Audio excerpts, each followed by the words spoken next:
Ho, ho, ho. Merry Christmas, my friends! Tonight, I bring you a story to send a shiver down your spine and remind you of the magic and mystery of Christmas Eve. This tale comes from three friends sharing a warm cabin on a cold night. But beware, this story has been told for generations, and it always seems to find its way back on nights like tonight. Gather round and let's begin.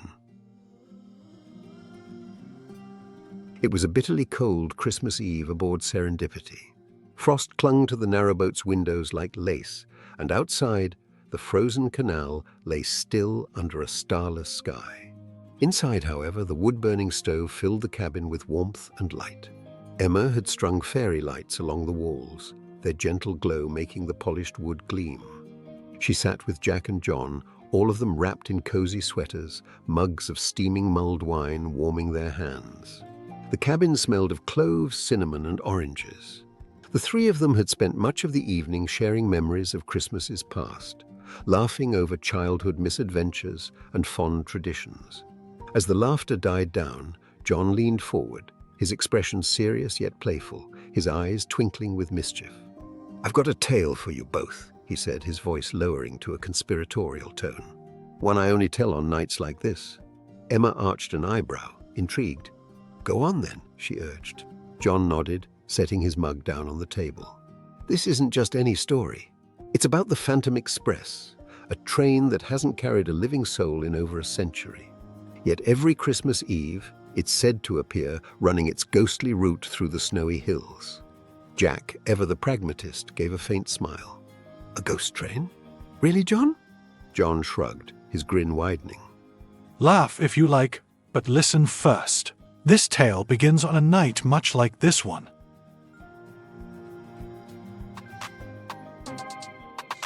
The tragic journey. It was the winter of 1885, one of the harshest winters Britain had ever known. Back then, the railways were the lifeblood of the nation, connecting bustling cities to remote villages. Among these lines was the Midland and Northern Express, a marvel of Victorian engineering that ran between Manchester and London. It was the pride of the railway, known for its speed and luxury.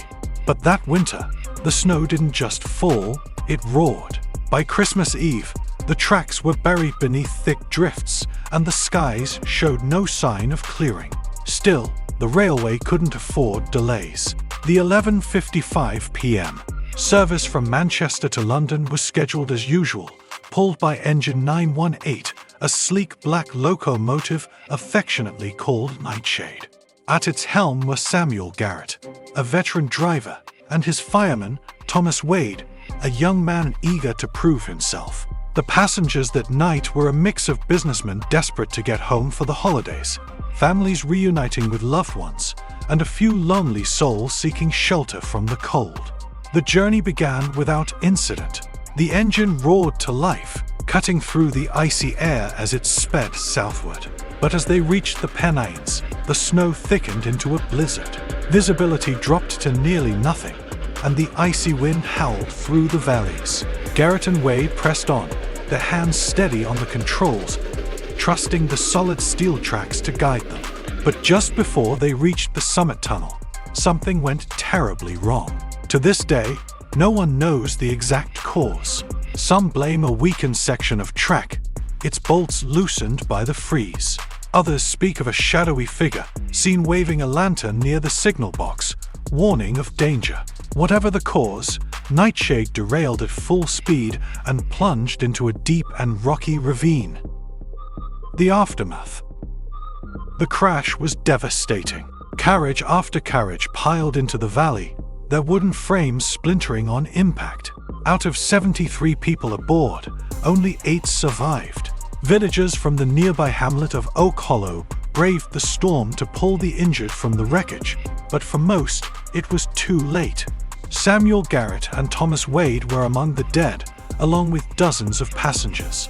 The snow continued to fall, burying the wreckage and muffling the cries of the injured. For days, the site lay silent, save for the whispering wind. It was a tragedy the railway would never forget, or so they claimed. The hauntings begin. In the weeks that followed, strange reports began to trickle in from railway workers. Railway workers claimed to hear the faint whistle of a steam engine in the dead of night, but no train ever appeared. Others swore they saw the glow of Nightshade's headlamp cutting through the snow, only for it to vanish before their eyes. One man, Arthur Blake, had the most chilling encounter. He was working a night shift near the Summit Tunnel when he saw a train approaching on the main line. At first, he thought it was a delayed service, but as the train drew closer, he realized something was wrong. The carriages were covered in frost, and inside, the passengers sat unnaturally still, their faces pale and hollow-eyed. Blake was never the same after that night. They found him wandering the tracks the next morning, babbling about the dead. He never worked again. Many others saw it over time, but it wasn't until 50 years later that the Phantom Express made its most famous appearance. The Christmas Encounter. It was Christmas Eve, 1935. Edward Harper, a young signalman, was working alone at the Summit Box. By then, the old stories of the Phantom Express had faded into railway lore, something to spook new recruits on night shifts. Harper wasn't afraid of ghosts, but he'd heard enough tales to keep him on edge. Around midnight, the signal bell rang, indicating an approaching train. Confused, there were no services scheduled. He stepped outside and saw the unmistakable glow of a headlamp piercing the snow. As the train approached, Harper felt an unnatural chill sweep through the box. The engine was Nightshade, as black and gleaming as it had been before the crash. Behind it, the frost-covered carriages glided silently over the tracks. Harper stared, transfixed, as the train passed. Inside the carriages, the passengers were exactly as Blake had described, pale, motionless, and eerily still. But then Harper heard something else. Just as the train disappeared into the tunnel, he heard it, a whisper carried on the icy wind. "Remember us." The investigation. By the 1980s, the Phantom Express had become a railway legend, but one man, Alan Peters, decided to investigate. On Christmas Eve, 1985, exactly 100 years after the crash, he brought a tape recorder to the Summit Tunnel. Standing alone in the snow, he waited. Midnight came and went, and nothing happened.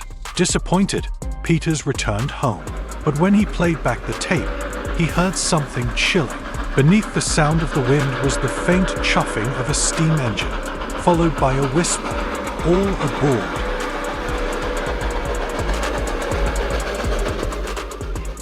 John leaned back, his expression somber. So is it all just a trick of the mind? Or is the Phantom Express a plea from those lost souls, reminding us not to forget? Emma stared at the frosted window, half expecting to see the glow of a distant headlamp.